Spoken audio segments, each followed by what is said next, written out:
ផ្លាស់ដូចចង់មានម្ចាស់មកផ្សះផ្សាអរ៉ាគួរវាបេះដូងបងឡងសូមក្តីមេត្តាព្យាបាលភាពឯកា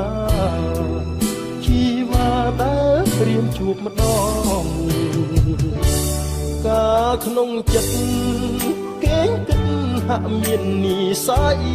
បើបងពិតជាគូពិស័យជួបស្រីរួមជាគូក្រម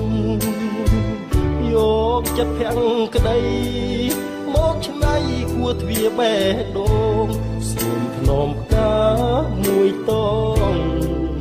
ងួនអងអូនយកដេចទៅ